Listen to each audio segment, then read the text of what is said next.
व्यक्ति के जीवन में आलस्य एक बाधा है जो उसे उसके लक्ष्य तक पहुंचने से रोकती है। आइए गौतम बुद्ध की इस प्रेरक कहानी से जानें कि आलस्य का मूल कारण क्या है और किस तरह उसे अपने मन मस्तिष्क से हटाया जा सकता है। किसी नगर में एक व्यक्ति रहता था। वह बहुत आलसी था और उसे यह बात पता थी। एक दिन वह बुद्ध जी के पास आया और दुखी मन से बोला, बुद्ध जी, मैं बहुत आलसी हूं और अपने आलस्यपन के कारण मुझसे कोई भी कार्य सही समय पर नहीं होता है और न ही ठीक से कर पाता हूं। मेरे घर में सभी मुझसे परेशान हैं। कृपया बताइए मैं क्या करूं? बुद्ध जी मुस्कुराए और बोले, तुम्हें कैसे पता कि तुम आलसी हो और किस प्रकार का आलस्य है तुम्हें? व्यक्ति ने कहा, मुझे यह तो ठीक से नहीं पता कि आलस्य वाकई में क्या होता है, लेकिन यह जो भी है बहुत बुरा है। बुद्ध जी ने कहा, आलस्य एक मानसिक अवस्था होती है जो एक विचार है, भाव है, जिसे इंसान अपने अंदर लाता है। मनुष्य को दो प्रकार से आलस्य आता है, शारीरिक और मानसिक। मैं इन दोनों के बारे में बताने से पहले मैं तुम्हें एक कहानी सुनाता, आलस्य से भरी। पुराने समय में किसी आश्रम में गुरु अपने शिष्यों के साथ रहते थे। गुरु बहुत ही विद्वान थे। उनका एक शिष्य बहुत ही आलसी था।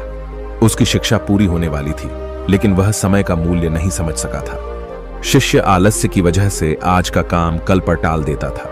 गुरु ने सोचा कि शिष्य को समय का महत्व नहीं समझाया तो इसका जीवन बर्बाद हो जाएगा। एक दिन गुरु ने आलसी शिष्य को एक पत्थर दिया और कहा कि पुत्र, ये पारस पत्थर है। इससे तुम जितना चाहो उतना सोना बना सकते हो, लेकिन तुम्हारे पास सिर्फ 2 ही दिन है। इससे तुम्हारा जीवन सुधर जाएगा। मैं दूसरे गांव जा रहा हूं। 2 दिन बाद आश्रम लौट आऊंगा, तब मैं तुमसे यह पत्थर वापस ले लूंगा। पारस पत्थर देकर गुरुजी आश्रम से चले गए। आलसी शिष्य पत्थर पाकर बहुत खुश हो गया। उसने सोचा कि इस पत्थर से इतना सोना बना लूंगा कि उसे पूरे जीवन काम करने की जरूरत नहीं पड़ेगी। अभी मेरे पास 2 दिन है, एक दिन आराम कर लेता हूं, अगले दिन सोना बना लूंगा। यह सोचकर वह सो गया।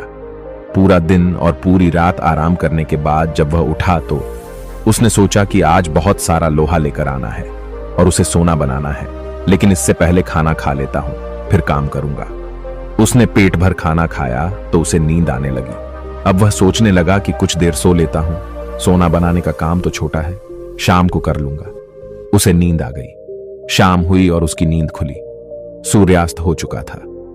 जैसे ही शिष्य उठा तो उसने देखा कि उसके गुरु लौट आए हैं। गुरु ने शिष्य से कहा कि अब रात हो चुकी है, 2 दिन पूरे हो गए, इसीलिए अब वह पत्थर मुझे लौटा दो। पत्थर देते समय शिष्य को अपनी गलती का एहसास हो गया।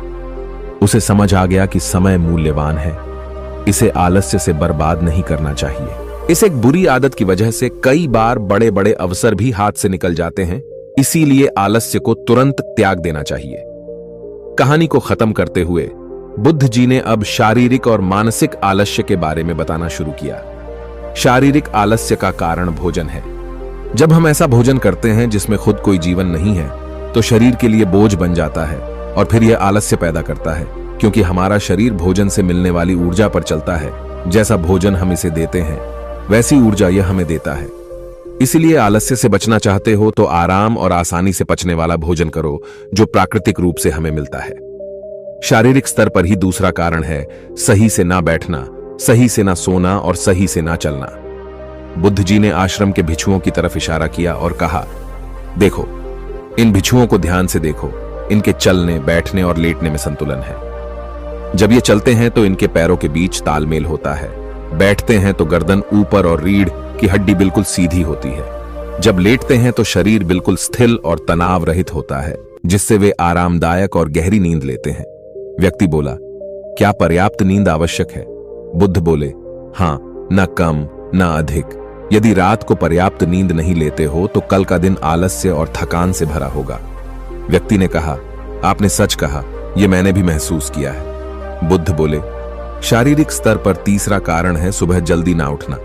जल्दी तभी उठ पाओगे जब रात को सही समय पर सोओगे। इन आश्रम के भिक्षुओं को देखो, इनके रात का सोने का समय निश्चित है, तभी यह सुबह सब जल्दी उठते हैं। हर एक भिक्षु का अनुशासन होता है और वही इनके जीवन में संतुलन लाता है। इंसान अनुशासन को एक बंधन समझता है, लेकिन यह सच नहीं है। अनुशासन हमें बांधता नहीं बल्कि आजाद करता है। बुद्ध जी ने व्यक्ति से कहा, यदि आलस्य से बचना चाहते हो तो एक निश्चित दिनचर्या बना लो। व्यक्ति बोला, लेकिन शुरुआत कहां से करें? चलने से, बैठने से, लेटने से या सुबह जल्दी उठने से? बुद्ध जी बोले, इसी समय से। जो भी कर रहे हो उसे ध्यान से करो, मन के स्तर से आलस्य को समझो। अब आता है दूसरा, मानसिक स्तर का पहला कारण। जब हम किसी कार्य को करने के लिए खुद को काबिल नहीं समझते हैं तो हमें आलस्य आता है, क्योंकि हम वह कार्य पहले भी नहीं कर पाए थे। हम मन को यह नहीं समझाते कि पहले और अभी के कार्य में बहुत फर्क है। साथ ही मानसिक तौर पर हम वह नहीं हैं जो पहले थे। तब से लेकर अब तक हमने बहुत कुछ सीखा है। मानसिक आलस्य से बचना है तो खुद पर विश्वास करना सीखो। मानसिक स्तर पर दूसरा कारण है आलसी और छोटी सोच वाले व्यक्तियों के साथ रहना। कई बार देखा गया है कि हम आलसी नहीं होते, लेकिन ऐसे लोगों के साथ रहने से हम भी वैसी ही हो जाते हैं। वह व्यक्ति बोला, आप सही कह रहे हैं, यह भी मैंने महसूस किया है। बुद्ध बोले, मानसिक स्तर का तीसरा कारण है काम को टालना। मानसिक तनाव का सबसे बड़ा कारण है हमें पता नहीं चलता, लेकिन धीरे धीरे यह आदत हमारे अंदर घर कर जाती है और जिंदगी खराब कर सकती है। इसलिए जो कार्य आज कर सकते हो उस आज ही करो, कल नहीं। बुद्ध ने कहा, मानसिक आलस्य का चौथा कारण है लक्ष्य स्पष्ट ना होना। मान लो तुम एक रेगिस्तान में फंसे हो और तुम्हें प्यास लगी है, तो क्या करोगे? वह व्यक्ति बोला, मैं पानी ढूंढने के लिए आसपास किसी गांव की तलाश करूंगा। बुद्ध बोले, यदि गांव नहीं मिला तो क्या करोगे? वह व्यक्ति बोला, तो भी मैं ढूंढने का प्रयास करूंगा, क्योंकि मेरे पास और कोई विकल्प नहीं है। बुद्ध बोले, जब किसी के पास स्पष्ट लक्ष्य ना होना है, यदि सुबह उठकर व्यायाम नहीं कर पा रहे हो तो तुम्हारी नजर स्पष्ट नहीं है कि तुम्हें व्यायाम क्यों करना है। यदि तुम भविष्य में होने वाले रोगों के प्रति सचेत नहीं हो। मानसिक आलस्य का पांचवा कारण है किसी कार्य को करने की बड़ी वजह ना होना। मान लो तुम किसी सुनसान जगह से कीमती गहने लेकर जा रहे हो, तुम थक गए हो और बैठना चाहते हो।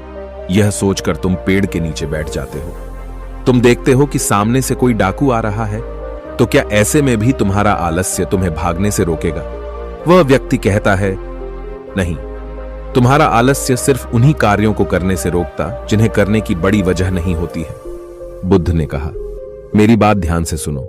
जहां स्पष्टता है और कार्य करने की बड़ी वजह, वह आलस्य हो ही नहीं सकता। वह व्यक्ति गौतम बुद्ध से बोला, मुझे आलस्य का सारा खेल समझ आ गया। वह व्यक्ति बुद्ध के पैर छूते हुए बोला, धन्यवाद बुद्ध जी, आपकी वजह से मैं अपनी सारी परेशानियों का हल जान चुका हूं। दोस्तों, आशा करता हूं कि यह वीडियो आपको जरूर अच्छी लगी होगी। इसीलिए सबसे पहले कमेंट बॉक्स में ओम बुद्धाय लिख दें, वीडियो को लाइक कर दें और चैनल को सब्सक्राइब करना ना भूलें। धन्यवाद। मिलते हैं अगले वीडियो में।